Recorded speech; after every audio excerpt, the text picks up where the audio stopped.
Hey everyone, Dinosaur MTG here because I am a dinosaur when it comes to Magic. I wanted to step a little out of the 90s to talk about my time playing Magic in the early thousands because it was a very special time for me and it still fits the flavor of this channel. I mean, this was over 20 years ago, still before the modern cardboarders were introduced. At this time, I was serving in the U.S. Air Force, and from 2001 to 2005, I was stationed at Elmendorf Air Force Base in Anchorage, Alaska. When I was getting settled in my dorm room, our dorm chief saw I had my cards out. "Oh, you play Magic," he said. He introduced himself and invited me to join him and his friends. Him and a few of his friends played and went out to the local game store regularly to buy gaming items, not just Magic, and occasionally played in the local F&M events and other tournaments. Soon after I started hanging out with my new Magic friends, our dorm chief, who worked in the same building as me, took me down one day at work to introduce me to the man who actually ran the Magic events there in Anchorage, Sheldon Menery. Sergeant Sheldon Menery at the time. Yes, the father of Commander was there serving in the Air Force in the same building I was in.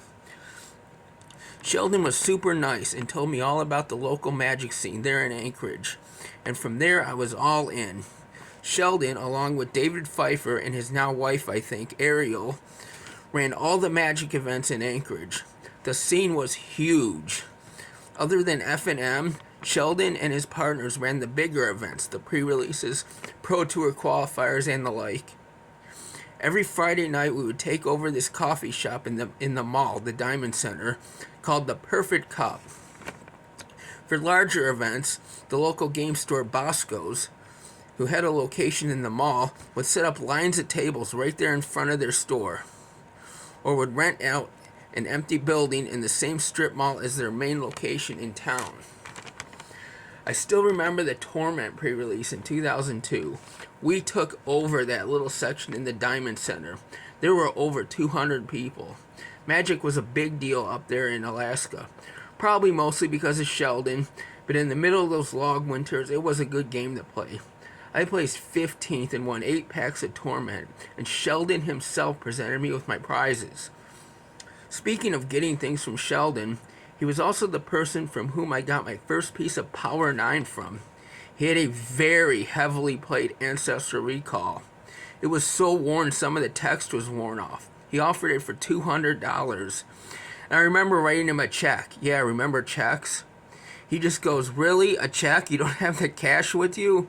It was fine. He was just messing with me. And then he's like, with a smile, "This check bounces. I know where you work." I also got a Mox Emerald from him. He and David had this thing called Mox in the Box. What they did was got a bunch of dollar rares, foil uncommons, and a bunch of other cool cards like DCI promos or other good rares. Take 2 cards together in a sleeve with only the back showing and put them all in a box. One of these cards was a basic land that said, "Mox, congratulations, you won," or something like that. And for $1 a pick, you had a shot at a Mox that they kept in the display case at Bosco's. One night at F&M, I dumped like $80 into this thing, and I got the Mox. The funny thing was, I already had a Mox Emerald. I'm like, "Can I trade this for a Mox that I don't have?" They're like, "No, that's the Mox we got." Like I said, Sheldon served with us in the same building, so my friend the dorm chief and I would always come up to him during the work week with stuff like rules questions or details about the next big event. As far as Commander, I remember when they first started developing it, right there in the Perfect Cup.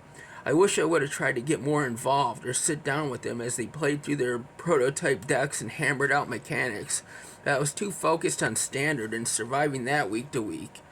At one point, I was the number 2 guy in the shop, right below David, as far as F&M standings. I'll still never forget this one game with him. I'm running my mono white with my girl Exalted Angel and my boy Jareth Leonine Titan. We make it to a game 3 where I played a Circle of Solace, but I chose the wrong creature type and David got a narrow win. I remember the game just now what deck David was running.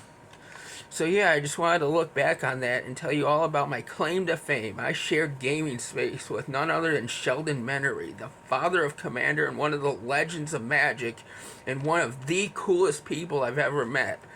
I mean, he once taught a leadership class at work, and one day took the whole class to see Lord of the Rings, the Fellowship of the Ring, with our assignment being to find examples of leadership in the movie. Did any of you have any encounters with Sheldon? Let me know in the comments. Until then, keep playing Magic the way Richard Garfield intended.